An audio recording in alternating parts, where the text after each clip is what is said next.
This is Lewis Hart for the Ring magazine. Delighted today to join with Teddy Atlas here in Riyadh, Saudi Arabia, ahead of one of the best cards in the last 50 years or so. Yeah, massive card this weekend. Yeah, Teddy, how's things? How are you looking forward to this one? I'm tired. Okay. Just got off a plane from New York City, but you know what? Coffee wakes you up, and especially the coffee over here. Yeah, It'll wake good, you up when you need it. But more important than coffee waking you up, a good car to wake you up, get you invigorated, get you excited, give you something to, to be up about. And this is as good a card as maybe ever was, which is possible. Yeah, just starting on the main event there, Beterbiev versus Bivol, the rematch. For yourself, how are you looking at this? And I guess with also such a quick turnaround from the first fight as well, how do you view this this big main event? Well, I mean, there's another terrific matchup, terrific fight. I expect a great fight. Two top guys, and different styles. That always makes, like Ali Frazier, always makes interesting fights. The boxer, the puncher, the aggressor. I expect a great fight. You can look at it. You can look at it a couple ways. You could look at it where this time Beterbiev had more time to rehab his knee. Yeah. So maybe he's even better, which would be a scary proposition. And then you look at Bivol and say, hey, when you've been in there, for me, in my business, 50 years in the business, I look at things from the mental side mostly. Technically, strategically, obviously, what kind of talent you have, how you use it. But the mental part, without the mental part, the talent means nothing. The mental part is the most important part. It's the cement that puts those physical blocks in place and keeps them in place. And for me, when look, Bivol, an experienced guy, world champion, I thought he was going to win the first fight. He lost it, but I thought he was going to win. And the reason I thought it wasn't just styles and ability, because he's mentally tough. Everyone knows Bivol's mentally tough, but people didn't really know how mentally tough Bivol is. Yeah. Everyone knows Beterbiev, is mentally tough. And the reason for is the way Beterbiev fights, he's mentally tough. But the way Bivol fights, people don't appreciate. They see the class, they see the style, they see the talent, they see all those abilities. They don't necessarily see underneath that how tough he is mentally. And that's why I thought he had a good shot to win the first fight. It was very close. I thought Beterbiev won it down the stretch in the championship rounds. But even though he's so experienced, Bivol, amateur, obviously the pros, you don't know what you're going to do until you're in there with the boogeyman. Yeah. And now he's been in there with the boogeyman.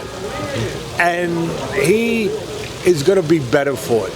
Because no matter what you say about, I know I can do this, I know, you don't really know to the bone, to the core. Yeah. When you're going in there with the boogeyman until you've been there.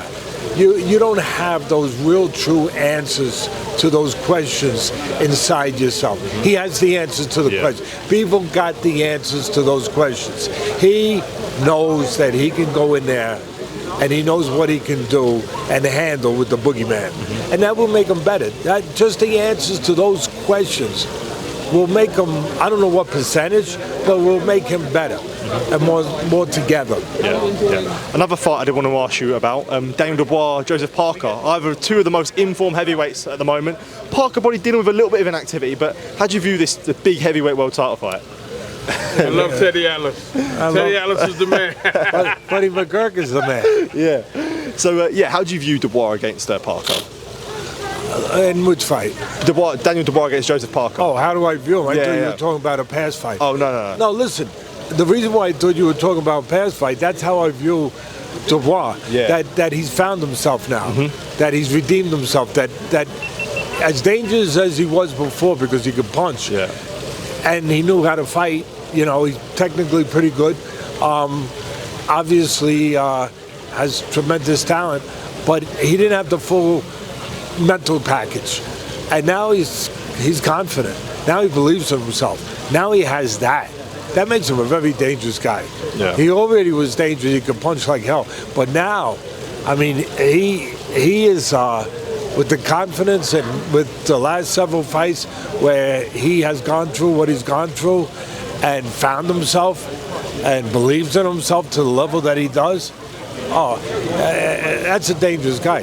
It's the kind of fight, it's a very intriguing fight. It's the kind of fight where Parker has to fight a perfect fight. Yeah. He can win the fight, but he has to fight a perfect. There's no margin for error. Especially a puncher like Dubois. There's no, well, that's why. Yeah. What do you think that I'm saying it? Yeah, of course, why, yeah, I know. Why, yeah. because he's handsome? Yeah, no, of course I know. Absolutely. Something to do with power. Yeah. Yeah. When it is the kind of fight that strategically he will have to come with a good fight plan, which Andy Lee will have for him. They're a great team, and he will have to execute that fight plan perfectly all night. Again, there's just no. I think there's room where I think Dubois could probably make mistakes and overcome, possibly.